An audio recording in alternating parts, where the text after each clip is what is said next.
के द्वारा भोजन को ग्रहण किया जाता है और मुख में दांत पाए जाते हैं, लार ग्रंथियां पाई जाती है, जीभ पाई जाती है। दांत भोजन को छोटे छोटे टुकड़ों में तोड़ने का कार्य करते हैं। इसके बाद में भोजन ग्रसनी में पहुंचता है मुख गुहा की सहायता से। ग्रसनी के द्वारा भोजन ग्रासिका में पहुंचता है। ये ग्रासिका 25 सेंटीमीटर लंबी नली होती है जो भोजन को ग्रसनी से आमाशय तक पहुंचाने का कार्य करती है। विद्यार्थियों, ग्रासिका का क्या कार्य है? भोजन को ग्रसनी से आमाशय तक पहुंचाना, ये ग्रासिका का कार्य है। अब यहां पर जो इंपॉर्टेंट बात है वो क्या है? जो इंपॉर्टेंट बात है वो ये है कि ग्रासिका के शीर्ष पर, जो ये ग्रासिका है, जो ये पाइप है, इस पाइप के शीर्ष पर यहां पर ऐसे, यहां पर उत्तकों का एक पल्ला होता है। उत्तकों का एक पल्ला होता है जिसे बोलते हैं एपिग्लोटिस। एपिग्लोटिस या हिंदी में बोलेंगे इसको घंटी द्वार। अब ये जो ग्रास नली के शीर्ष पर जो उत्तकों का पल्ला होता है, एक पल्ला होता है जो श्वास नली और भोजन नली को पृथक पृथक करता है। जैसे ये भोजन नली है, भोजन नली के पास में यहां पर होती है श्वास नली, ऐसे यहां पर श्वास नली होती है इसके पास में। अब हमें भोजन खाना है, भोजन खाना है तो भोजन को तो भोजन नली में ही जाना है, श्वास नली में भोजन का कोई कार्य नहीं है। तो इसलिए यहां जो उत्तकों का पल्ला होता है वो पल्ला क्या करता है? वो पल्ला जब हम भोजन निगलते हैं तो वह पल्ला श्वास नली को बंद कर लेता है। जैसे ये पल्ला है, ये बड़ा पल्ला है यहाँ पर, ये तो हमारी भोजन नली हो गई और यहां से ये नली हो गई श्वास नली। तो जो ये पल्ला है, जैसे हम भोजन ग्रहण करते हैं, ये पल्ला यहां से हटकर इस श्वास नली को यहां से बंद कर देता है और ये पल्ला यहां से हट जाता है, जिसके कारण भोजन हमारा, हम जो भोजन खाते हैं वो भोजन केवल भोजन नली में, ग्रास नली में ही जाता है, श्वास नली में नहीं जाता है। तो बताइए विद्यार्थियों, हमने एक बहुत ही शानदार क्वेश्चन यहाँ पर क्लियर कर लिया कि सबसे पहले एपिग्लोटिस या घंटी द्वार क्या होता है।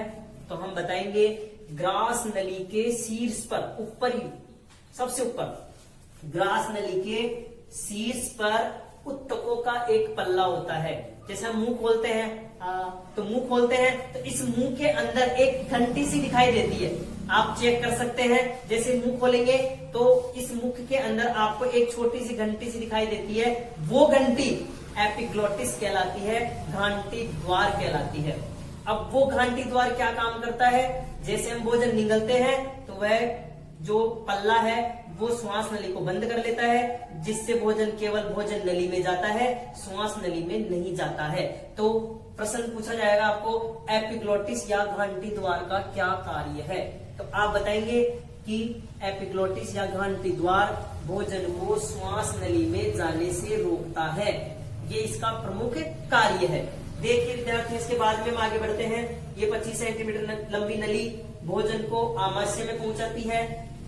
आमाशय के अंदर, मैंने आपको आमाशय के अंदर बताए थे 3 रस, HCl, श्लेष्मा और म्यूकस। HCl, श्लेष्मा और म्यूकस, इन 3 रसों का स्त्रावन होता है और यहाँ पर भोजन का पाचन, प्रोटीन का पाचन आरंभ हो जाता है। इसके अंदर मैंने आपको ये भी बताया था कि आमाशय में 2 एंजाइम पाए जाते हैं, एक तो पेप्सिन और दूसरा रेनिन। ये 2 एंजाइम पाए जाते हैं, पेप्सिन प्रोटीन का और रेनिन दुग्ध प्रोटीन। दुग्ध प्रोटीन, दूध में जो प्रोटीन पाई जाती है उस प्रोटीन का पाचन करता है रेनिन एंजाइम। पूछे छोटे बच्चों के लिए कौन सा एंजाइम उपयुक्त माना जाता है, तो आप कहेंगे कि छोटे बच्चे दूध पीते हैं और छोटे बच्चे दूध पीते हैं तो दूध को बचाने के लिए हमें कौन सा एंजाइम चाहिए? Renin enzyme. तो आपका आंसर क्या होना चाहिए? 2 प्रश्न आपके अच्छी तरह से, बहुत इंपॉर्टेंट क्वेश्चन क्लियर हो गए हैं। इसके बाद में भोजन आमाशय में 3-4 घंटे शेष रहता है यहाँ पे। इसके बाद में भोजन छोटी आंत में प्रवेश करता है। जैसे ही भोजन छोटी आंत में प्रवेश करता है, छोटी आंत के इस ग्रहणी भाग में, छोटी आंत के 3 भाग बताए थे, ग्रहणी, अग्रशुद्रांत और शुद्रांत। तो छोटी आंत के इस ग्रहणी भाग में प्रवेश करता है। जैसे ही भोजन इस ग्रहणी में प्रवेश करता है, अग्नाशय ग्रंथि अपना पाचक रस इसमें डालती है। अग्नाशय ग्रंथि अग्नाशयी रस का स्रावण करती है, अग्नाशयी रस छोड़ती है, जिसमें विभिन्न एंजाइम होते हैं जो भोजन का पाचन करने में मदद करते हैं। जैसे लाइपेज एंजाइम है, माल्टोज एंजाइम है, लैक्टोज एंजाइम है। ये एंजाइम होते हैं जो भोजन के पाचन में मदद करते हैं।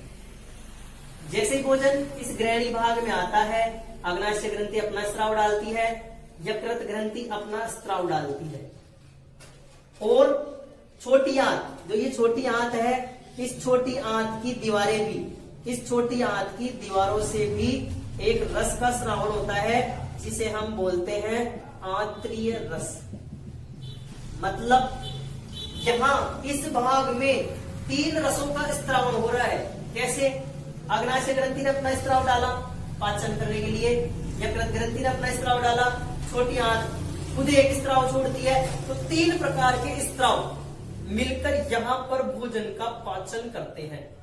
तो आपको पूछा जाए कि भोजन का सर्वाधिक पाचन, सबसे ज्यादा पाचन किस अंग में होता है, तो आप बताएंगे छोटी आंत में। किसमें बताएंगे विद्यार्थियों? छोटी आंत में। क्यों होता है वो मैंने आपको बता दिया कि यहाँ पर 3 प्रकार के रस भोजन पर अटैक करते हैं और भोजन का पाचन करते हैं। आपको पूछे कि छोटी आंत के किस भाग में होता है, तो आप नाम देंगे ग्रहणी, इस भाग में होता है। ठीक है विद्यार्थियों, तो भोजन का पाचन यहाँ पर सबसे ज्यादा होता है छोटी आंत में। छोटी आंत के कौन से भाग में पूछे, तो ग्रहणी में। इसके बाद भोजन इस कुंडली नुमा नली में प्रवेश करता है। इस कुंडली नुमा नली, जिसको हम बोलते हैं अग्रशुद्रांत, अब इसमें क्या काम होता है, इसका क्या कार्य होता है अग्रशुद्रांत का? भोजन का पाचन यहाँ पे हो गया। अब भोजन का क्या करना है? अब भोजन का करना है हमें अवशोषण। भोजन का जो रस बन गया, यहाँ पर भोजन इस तरह से पच जाता है कि भोजन का एक प्रकार से रस बन जाता है। उस रस का अवशोषण करना है और उस रस को हमें रक्त को सौंपना है, रक्त नलियों में डालना है, और रक्त हमारे पूरी बॉडी में विचरण करता है, सारे शरीर में घूमता है, सभी कोशिकाओं से जुड़ा हुआ होता है। तो सभी कोशिकाओं को भोजन उपलब्ध करवाता है रक्त। तो देखिए विद्यार्थी, यहाँ बताऊंगा मैं आपको कि किस प्रकार से रक्त भोजन का अवशोषण भोजन को लेकर जाता है और संपूर्ण कोशिकाओं तक पहुंचाता है।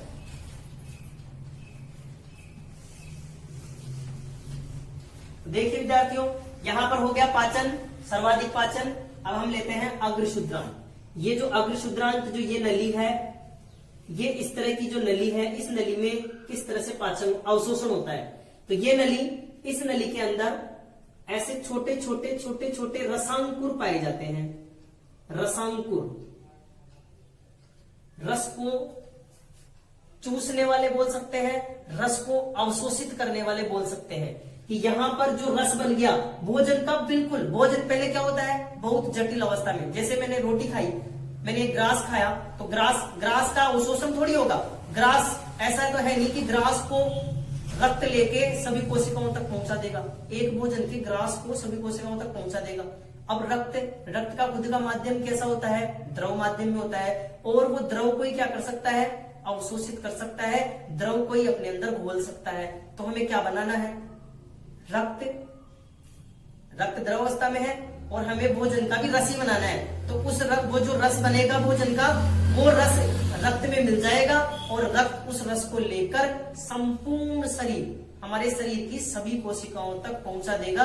क्योंकि रक्त, खून हमारे शरीर की सभी कोशिकाओं तक जुड़ा होता है और संपूर्ण शरीर में विचरण करता है। तो यहाँ देखिए कि जैसे ही भोजन इसमें प्रवेश किया, ये भोजन आ गया इसके अंदर, और यहाँ पर जैसे ही भोजन यहाँ पे आ गया, इसका क्या बन गया, एक बोलस के रूप में बनता है, मतलब लुगदी-नुमा। अब इसमें से क्या करना है, इसमें से हमें रस का अवशोषण करना है। अब ये जो छोटे छोटे रसांकुर है, मैं आपको इस डायग्राम को बड़ा करके दिखा देता हूँ कि ये हमारी जो छोटी आंत की दीवार है, छोटी आंत की इन दीवारों में ये पाए जाते हैं रसांकुर, बड़े बड़े रसांकुर इस तरह से। अब जैसे ही भोजन इसके अंदर आएगा, ऐसे जैसे ही भोजन इसके अंदर आएगा, ये रसांकुर क्या करते हैं, इस भोजन में से जो रस है उस रस को अवशोषित करते हैं। यहाँ पर विभिन्न एंजाइमों की सहायता से पाचन होकर भोजन का एक तरह से रस बन गया और उस रस का हमें क्या करना है, अवशोषण करना है। तो यहाँ पर ये जो रस बन गया, ये जो भोजन का जो लुब्धिनुमा जो बोलस है, इसमें से ये रसांकुर रस का अवशोषण करते हैं और इन रसांकुरों से छोटी छोटी रक्त वाहिनियां, खून की नलियां, रक्त की नलियां जुड़ी हुई होती है। इन रसांकुरों से बहुत सारी रक्त नलिकाएं जुड़ी हुई होती है। तो जैसे ही जो ये रस बना हुआ है, इस रस को इन रसांकुरों ने अवशोषित करके और उस रस को रक्त वाहिनियों की सहायता से, छोटी छोटी रक्त वाहिनियां होती है, इन रक्त वाहिनियों की सहायता से जो भोजन का जो रस है वो ब्लड में भेज दिया जाता है। ये है हमारी रक्त वाहिनी। इनको केशिकाएं भी कह सकते हैं। केशिकाएं मतलब केस के समान, बाल के समान छोटी छोटी रक्त नलिकाएं होती है। ऐसे इन रसांकुरों के अंदर बहुत सारी रक्त की नलियां पाई जाती है। ये रक्त की नलियां यहां से रस को अवशोषित करके और रक्त में डाल देती है। जैसे महाधमनी के अंदर डाल दिया, तो जो रक्त वाहिनी है वो जो भोजन मिल गया उस भोजन को संपूर्ण शरीर तक सभी कोशिकाओं तक पहुंचाती है। सभी कोशिकाओं तक भोजन इस तरह से पहुंचता है और सभी कोशिकाओं को ऊर्जा की प्राप्ति होती है। जैसे ही कोशिका तक भोजन पहुंच गया, कोशिका ऊर्जा प्राप्त करती है, क्योंकि हमें भोजन से ऊर्जा प्राप्त होती है। तो यहां पर क्या हुआ, ग्रहणी के अंदर सर्वाधिक पाचन, अग्र शुद्रांत के अंदर सर्वाधिक अवशोषण, जो भोजन का रस बना है उसका अवशोषण अग्र शुद्रांत के अंदर हुआ है। ये जो 7 से 8 मीटर जो लंबी नली है, छोटी आंत, इसमें ही भोजन का अवशोषण होता है। अब आप प्रश्न बन गया यहाँ पे कि भोजन का सर्वाधिक अवशोषण किस अंग में होता है, तो आप कहेंगे छोटी आंत में। पूछा जाए छोटी आंत के किस भाग में, तो आप कहेंगे अग्र शुद्रांत में। ठीक है विद्यार्थियों, हमने यहां पर पाचन की सर्वाधिक पाचन ग्रहणी में, सर्वाधिक अवशोषण अग्र शुद्रांत में। कैसे हुआ कि यहां पर रस बन गया, इस रस में यहां पर बहुत से रसांकुर होते हैं जो इसमें से भोजन में से उस रस को चूस करके रस का अवशोषण करके रक्त वाहिनी में डाल देते हैं। रक्त वाहिनी संपूर्ण शरीर में पहुंचा देती है भोजन को। ठीक है, इसके बाद में रस अवशोषित हो गया। रस अवशोषित होने के बाद में जो बच गया वो अपशिष्ट, उस अपशिष्ट को बड़ी आंत में पहुंचा देती है और बड़ी आंत इस अपशिष्ट को मलाशय की सहायता से शरीर के बाहर उत्सर्जित कर देती है। तो देखते हैं भोजन कहां तक पहुंच गया। अग्र शुद्रांत में भोजन का अवशोषण हो गया। अवशोषण होने के बाद भोजन पहुंचता है इस भाग में, छोटी आंत के इस भाग में, जिसका नाम है शुद्रांत। अब शुद्रांत क्या काम करता है, देखिए ग्रहणी में सर्वाधिक पाचन हो गया, अग्र शुद्रांत में सर्वाधिक अवशोषण हो गया। अब शुद्रांत का क्या कार्य है, शुद्रांत का कार्य है पित्त व विटामिनों का अवशोषण करना।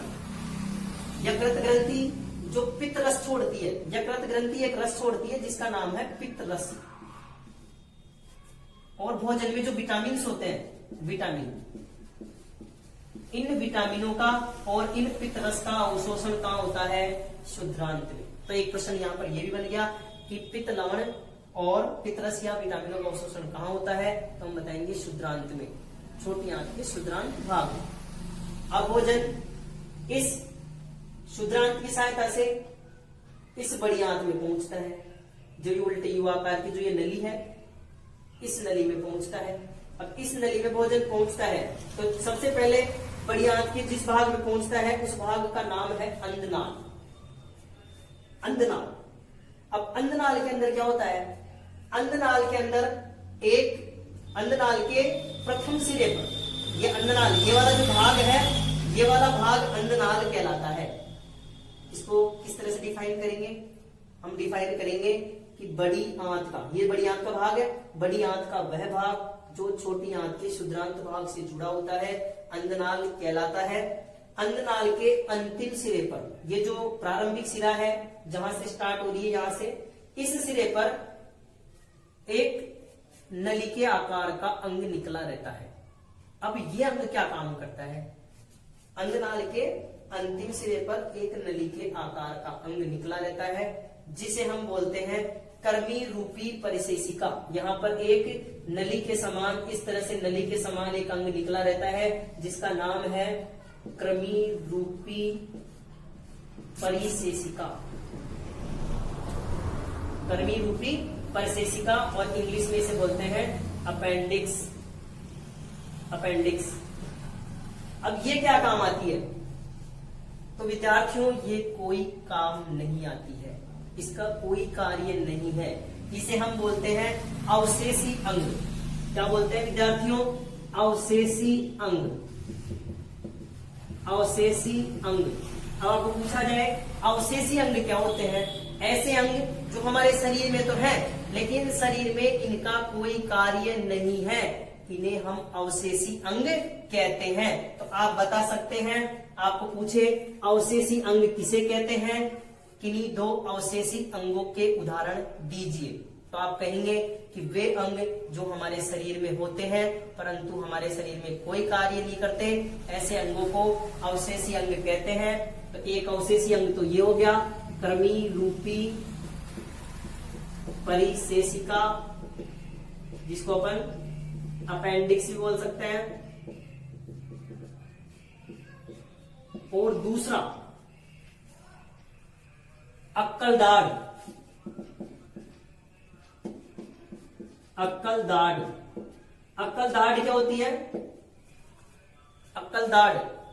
अक्कलदाढ़ लगभग 23 से 24 वर्ष की उम्र में आती है। हमारे जो लास्ट में जो दांत आते हैं उन दांतों को बोलते हैं अक्कलदाढ़। लास्ट में आती है वो, उनका भी कोई कार्य नहीं होता, वो भी भोजन को चबाने में, सहायता करने में किसी प्रकार का कोई कार्य नहीं करते, इसलिए उसको भी अवशेषी अंग माना गया है। तो आपको पूछा जाए अवशेषी अंग किसे कहते हैं? वे अंग जो हमारे शरीर में कोई कार्य नहीं करते, उन्हें अवशेषी अंग कहते हैं। उदाहरण दीजिए, कर्मी रूपी परिशेषिका, अपेंडिक्स और अक्कलदाढ़। आपको ये दो उदाहरण देने हैं। इसके बाद में भोजन, अन्ननाल के बाद में भोजन इस उल्टे यू आकार की संरचना में जाता है। इस उल्टे यू आकार की संरचना को हम बोलते हैं बृहदांत्र। बृहदांत्र। उल्टे यू आकार की संरचना को हम कहते हैं बृहदांत्र। बृहदांत्र के मैंने आपको भाग बताए थे। ऊपर चढ़ेंगे तो ऊपर चढ़ने को बोलते हैं आरोही, इसका नाम हो गया आरोही बृहदांत्र। जो ये समांतर है इसको हम बोलते हैं अनुप्रस्थ बृहदांत्र। यहां से हम वापस नीचे उतरते हैं, नीचे उतरने को बोलते हैं अवरोही। अवरोही क्रम पड़ा है तो अवरोही, ज्यादा से कम की ओर, तो नीचे उतरने को बोलेंगे अवरोही, इसको बोलेंगे अवरोही बृहदांत्र। और एक भाग और बताया था जिसका नाम है सिग्माकार, और बड़ी नाल आंत का जो अंतिम भाग होता है उसे हम बोलते हैं मलाशय। तो बड़ी आंत के भी 3 भाग होते हैं। मलाशय, जहां पर जो अपशिष्ट है, जो भोजन पचा नहीं है, वो भोजन मलाशय में आके इकट्ठा हो जाता है और यहाँ पर इस अपशिष्ट का निस्तारण कर दिया जाता है मल द्वार के द्वारा। यहाँ पर जो ये द्वार है, इस द्वार को बोलते हैं हम पर मल द्वार। इस मल द्वार की सहायता से इस अपशिष्ट का निस्तारण कर दिया जाता है। तो यहाँ पर ये इसका कार्य हो गया। हमने पढ़ लिया कि भोजन का पाचन हमारे शरीर में कैसे होता है। हम भोजन खाते हैं, सबसे पहले मुख में जाता है, मुख के बाद ग्रसनी में, ग्रसनी के बाद ग्रासिका की सहायता से आमाशय या पेट में पहुंचता है, पेट में 3-4 घंटे, और यहाँ पर प्रोटीन का पाचन होता है। फिर भोजन छोटी आंत में प्रवेश करता है। छोटी आंत में अग्नाशय ग्रंथि, यकृत ग्रंथि और छोटी आंत की दीवारों से रसों का स्रावन होता है, जिसमें विभिन्न एंजाइम पाए जाते हैं। यहाँ पर भोजन का सर्वाधिक पाचन होता है, तो इस भाग को ग्रहणी कहते हैं। छोटी आंत का वह भाग जिसमें सर्वाधिक पाचन होता है उसे ग्रहणी कहते हैं। इसके बाद में अग्र शुद्रांत में सर्वाधिक अवशोषण होता है। मैंने आपको इसकी सहायता से बताया अवशोषण, और अवशोषण होकर भोजन जो रस बना है, जो रस अवशोषित हुआ है, वो रस रक्त नलिकाओं की सहायता से संपूर्ण शरीर में, हमारे शरीर की सभी कोशिकाओं में पहुंच जाता है, और सभी कोशिकाओं में पहुंचकर सभी कोशिकाओं को ऊर्जा प्रदान करता है। इसके बाद में भोजन बड़ी आंत में प्रवेश करता है। बड़ी आंत के अंदर आपको पूछे बड़ी आंत के कितने भाग हैं? 3 भाग, अन्ननाल, बृहदांत्र और मलाशय, ये 3 भाग हैं। अन्ननाल के बारे में मैंने आपको बताया कर्वी रूपी परिशिष्टिका होती है, यहाँ पर बृहदान्त्र उल्टी यू आकार की संरचना होती है। और बड़ी आंत का कार्य है जल व विटामिनों का अवशोषण करना, जल व खनिज लवणों का। देखिए मैं लिख देता हूं, बड़ी आंत का कार्य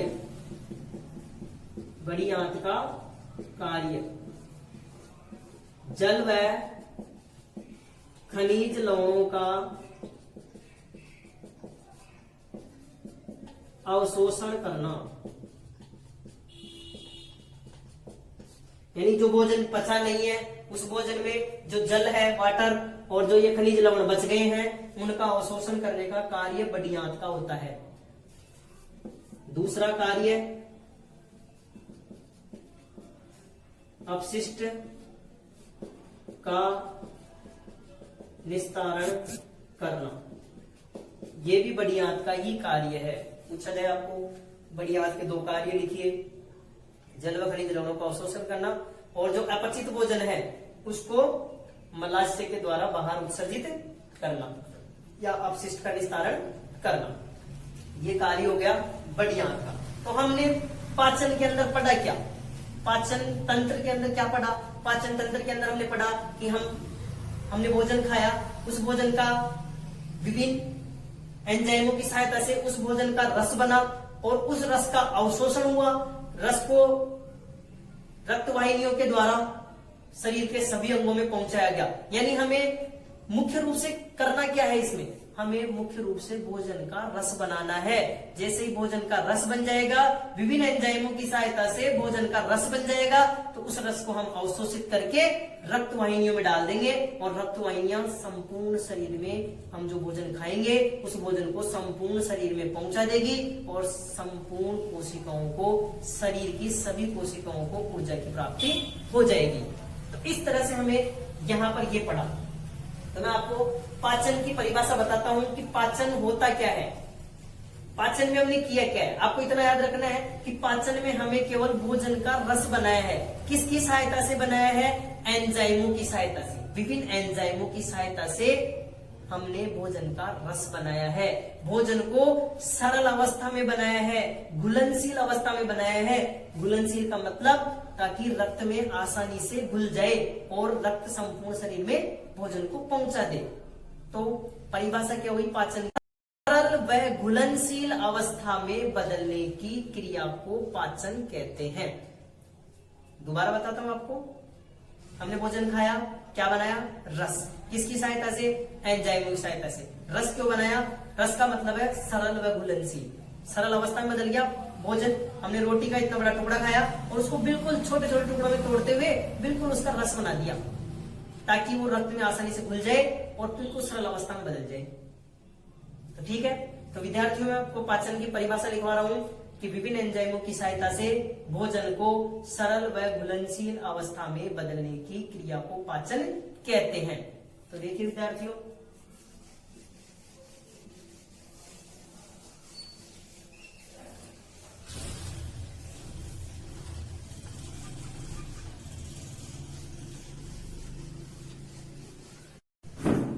हाँ तो विद्यार्थियों पाचन की परिभाषा क्या हुई? पाचन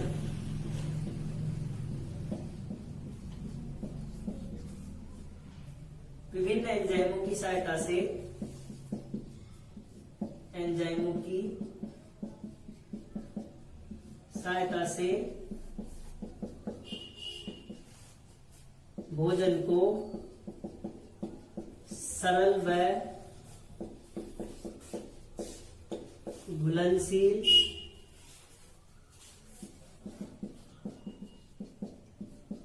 अवस्था में बदलने की क्रिया को पाचन कहते हैं। ठीक है विद्यार्थियों, पाचन की परिभाषा आपको अच्छी तरह समझ में आ गई कि हमें भोजन का रस बनाया, उस रस का अवशोषण हुआ। रस का मतलब भोजन को सरल और घुलनशील अवस्था में हमने बदला। किसकी सहायता से बदला? एंजाइमों की सहायता से। एंजाइमों की सहायता से भोजन को बिल्कुल सरल व घुलनशील अवस्था में बदला ताकि रक्त इसका अवशोषण करके रक्त वाहिनियों के अंदर डालकर संपूर्ण शरीर में पहुंचा सके। ये हमारा क्या था, पाचन की परिभाषा। इसके बाद में पाचन तंत्र। अब पाचन तंत्र के अंदर हमने क्या किया था, मुख से लेकर, भोजन का पाचन कहां से स्टार्ट हुआ था, मुख से, मुख से लेकर मल त्याग तक, मुख से लेकर हमने मुख में भोजन ग्रहण किया और लास्ट में जो अंतिम भाग था वो था मलाशय, जहां से मल को उत्सर्जित किया था। मुख से लेकर मल त्याग तक अनेकों अंग मिलकर सामंजस्य के साथ, सामंजस्य का मतलब आपस में मिलकर सहयोग करके भोजन के पाचन में मदद करते हैं। ऐसे तंत्र को हम पाचन तंत्र कहते हैं। तो आपको पूछेगा पाचन तंत्र किसे कहते हैं, तो आप बताएंगे वह तंत्र जिसमें मुख से मल त्याग तक विभिन्न अंग मिलकर सामंजस्य के साथ कार्य करते हैं, ऐसे तंत्र को पाचन तंत्र कहते हैं। देखिए, वह तंत्र जिसमें मुख से मल त्याग तक अनेकों अंग मिलकर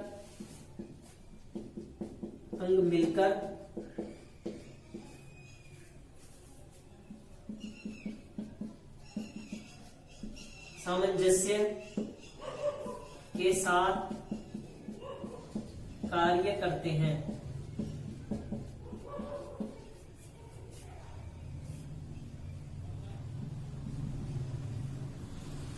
पाचन तंत्र कहलाता है। पाचन तंत्र मुख से स्टार्ट होता है और मल त्याग तक जाता है। तो इसमें मुख से लेकर मल त्याग तक विभिन्न अंग मिलकर सामंजस्य के साथ कार्य करते हैं, ऐसे तंत्र को हम पाचन तंत्र कहते हैं। इसके बाद में हमारे पास जो टॉपिक आता है वो आता है आहार नाल। आहार नाल, आहार नाल क्या होती है, कहां से प्रारंभ होती है? आहार नाल का मतलब है भोजन की नाल, जहां से भोजन प्रवेश कर रहा है और जहां भोजन का उत्सर्जन हो रहा है, अपशिष्ट भोजन का, उस नली को मुख से लेकर मल त्याग तक जो नाल है, जो नली है, उस नली को हम आहार नाल कहते हैं। यहां से मुख से लेकर और यहां से ये नली गई और यहां से बड़ी आंत के साथ जुड़ गई,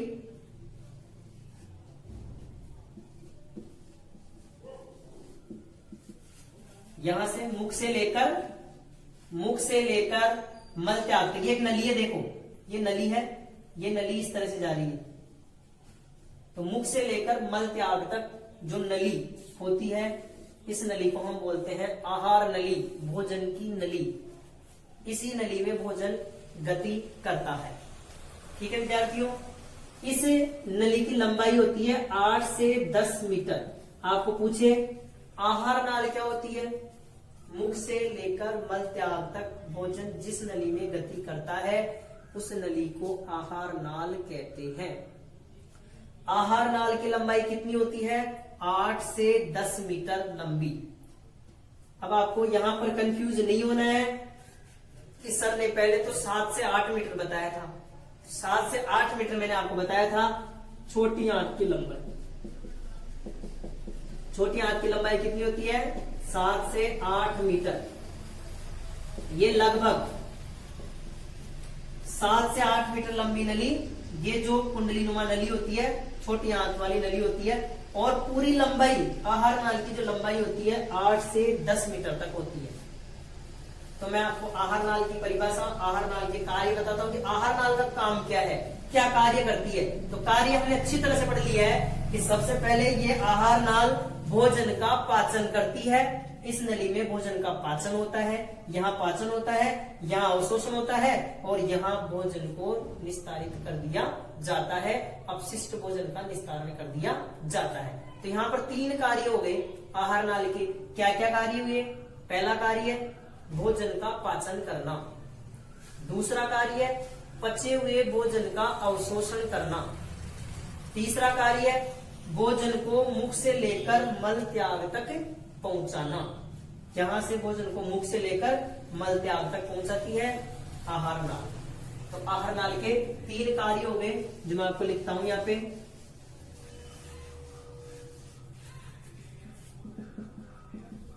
आहार नाल को भोजन नाल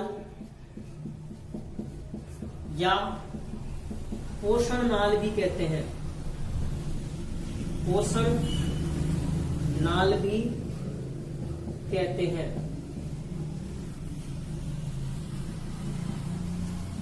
इसकी लंबाई 8 से 10 मीटर होती है। आहार नाल के 3 कार्य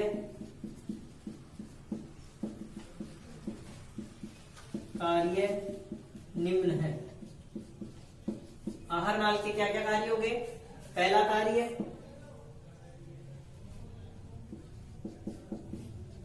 भोजन का पाचन करना। सबसे पहले तो आहार नाल ने क्या कार्य किया? भोजन का पाचन किया। दूसरा, पचित भोजन का अवशोषण करना। तो भोजन पच गया है, उसका अवशोषण भी आहार नाल ही करती है, अग्र शुद्रांत में होता है। तीसरा, भोजन को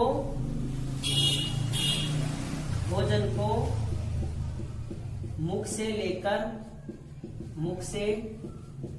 लेकर मल त्याग तक पहुंचाना।